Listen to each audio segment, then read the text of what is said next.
My dear students, in this video lecture, I am going to provide you a very important fact, and it is the electric field. In electrostatics, this electric field plays a vital role. Electric field.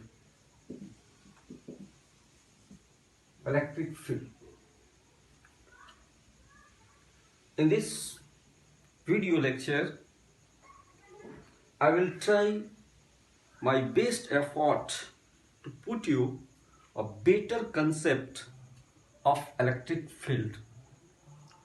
इस video lecture में मैं electric field की एक बहुत ही better concept तुम्हारे मस्तिष्क में डालना चाहता हूं, क्योंकि बिना इसके कॉन्सेप्ट जाने हुए चार बॉडीज के बीच में जो फोर्सेज लगते हैं उनकी कॉन्सेप्ट समझना मुश्किल होती है।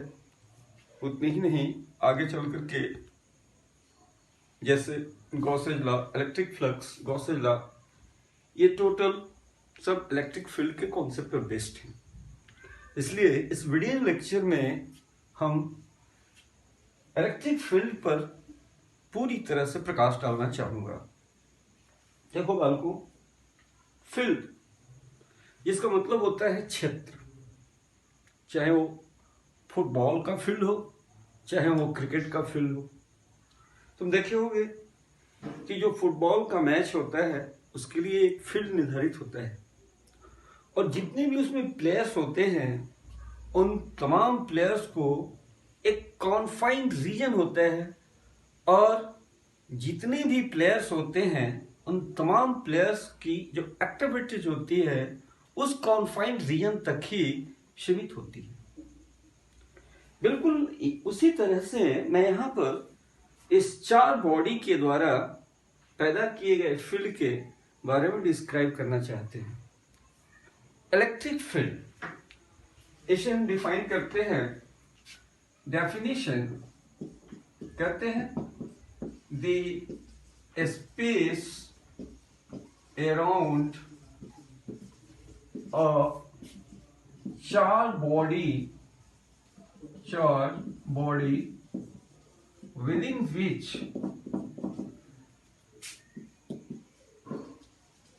its influence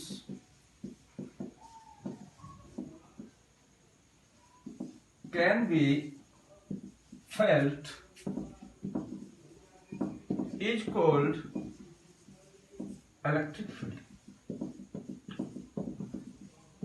इसका मतलब ये हुआ कि स्पेस के किसी रीजन में यदि हम एक चार बॉडी को रखें तो वह जो चार बॉडी होता है वह अपना खुद का एक प्रभाव पैदा करता है।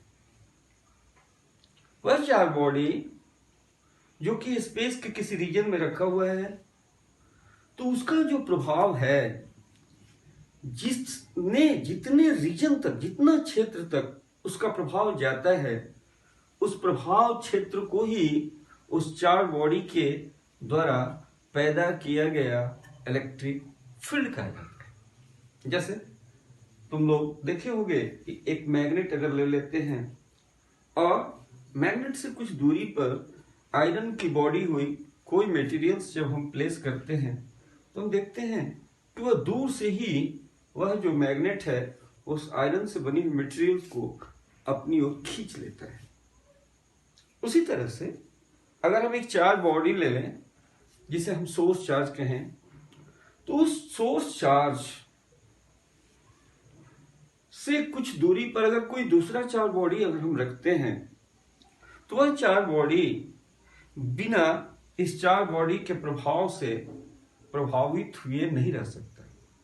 इसका मतलब यह है कि अगर कोई चार्ज है, स्पेस का कोई रीजन है और ये चार बॉडी है, तो इस चार बॉडी के चारों तरफ एक प्रकार का प्रभाव क्षेत्र पैदा होता है, और इस प्रभाव क्षेत्र में अगर किसी भी दूसरे चार बॉडी को यदि हम ला करके रखें तो यह चार बॉडी उस चार बॉडी पर बिना प्रभाव डाले हुए नहीं रह सकता है।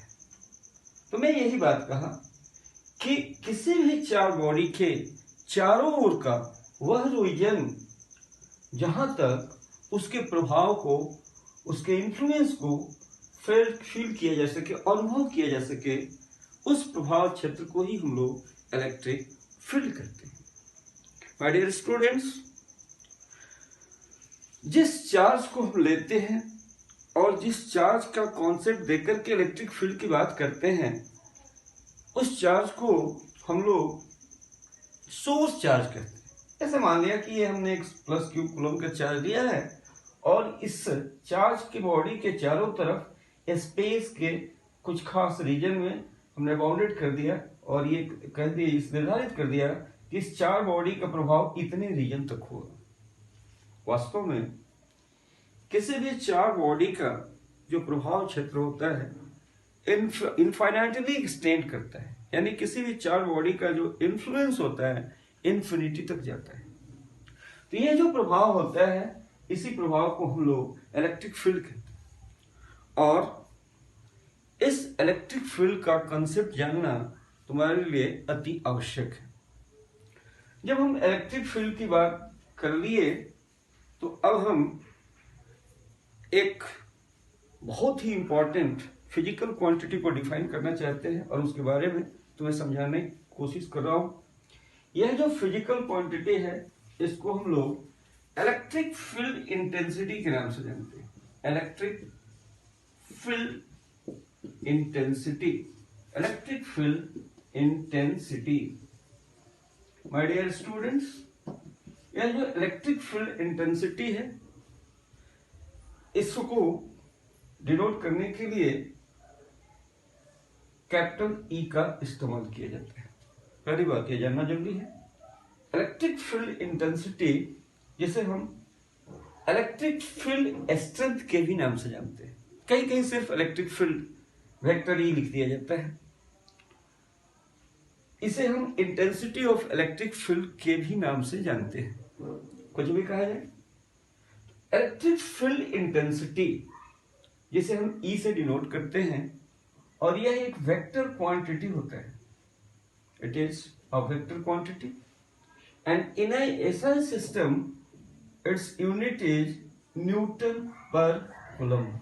ऐसा सिस्टम में यह जो फिजिकल क्वांटिटी है इसकी यूनिट न्यूटन पर कूलम है। अब तुम्हारे दिमाग में एक जनरल क्वेश्चन क्रिएट कर सकता है कि भाई ये जो फिजिकल क्वांटिटी है, इस फिजिकल क्वांटिटी इसको हम ई से डिनोट करते हैं, इसका प्रयोजन क्या है? क्यों इस फिजिकल क्वांटिटी ई को हमने इसको डिफाइन किया गया, इसको डिफाइन करने की आवश्यकता क्यों महसूस की गई?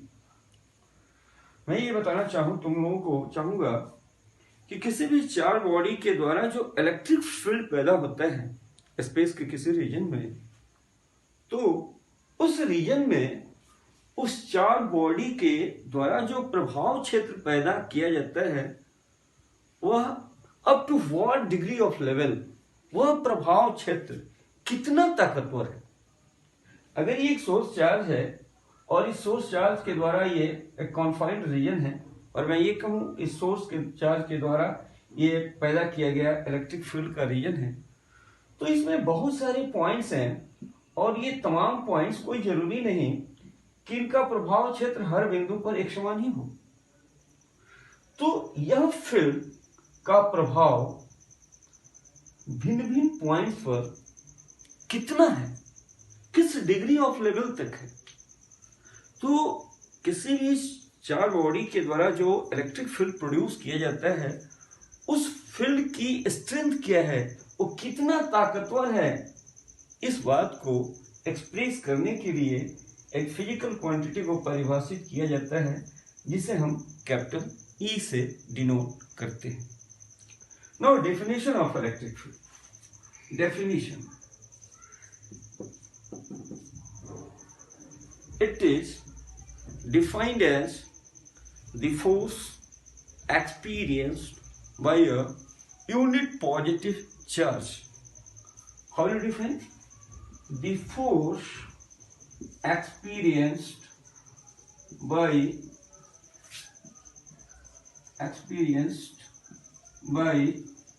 a unit positive charge is called vector E। इसका मतलब ये हुआ,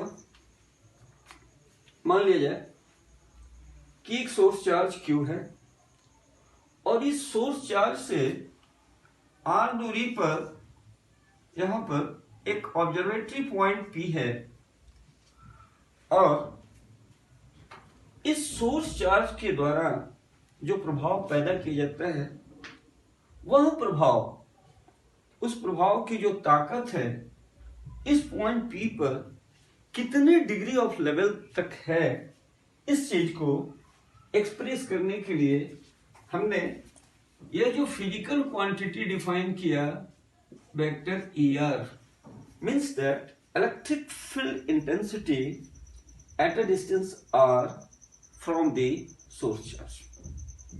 So mathematically it is defined as ER equals to vector F by Q0 limit Q0 tends to 0. What does it mean? It means that इस source charge के द्वारा इस point P पर field की जो स्ट्रेंथ है इसको जानने के लिए हमने क्या किया कि एक टेस्ट चार्ज Q0 को ला करके रख दिया। अगर टेस्ट पॉजिटिव चार्ज Q0 को ला करके यहां पर रखा तो स्वभावतः इस चार्ज और इस चार्ज इन दोनों के बीच फोर्स लगेगी, क्योंकि इस चार्ज के द्वारा पैदा किए गए प्रभाव क्षेत्र में ही ये चार्ज आता है। निश्चित रूप से इस चार्ज बॉडी के द्वारा जो फील्ड पैदा किया गया, इलेक्ट्रिक फील्ड पैदा किया गया, क्योंकि उस फील्ड में इस टेस्ट चार्ज को हमने Q0 को रखा, निश्चित रूप से यह इसके प्रभाव में है, इसलिए इस पर फोर्स डालेगा ही डालेगा। उस फोर्स को हमने F से डिनोट किया और Q0 से डिवाइड किया, क्योंकि यूनिट पॉजिटिव चार्ज इसका मतलब होता है 1 कूलम का चार्ज। यहां जो Q0 चार्ज है इनफाइनेटेसिमली स्मॉल है। That's why we have written here limit F by Q0 limit Q0 tends to 0, means that the value of Q0 is infinitesimally small, यानी Q0 की वैल्यू जो है बहुत ही कम है। इस तरह से इलेक्ट्रिक फील्ड इंटेंसिटी की डेफिनेशन हुई, इसकी SI यूनिट हुई और इसका मैथमेटिकल डेफिनेशन हुआ किस तरह से इलेक्ट्रिक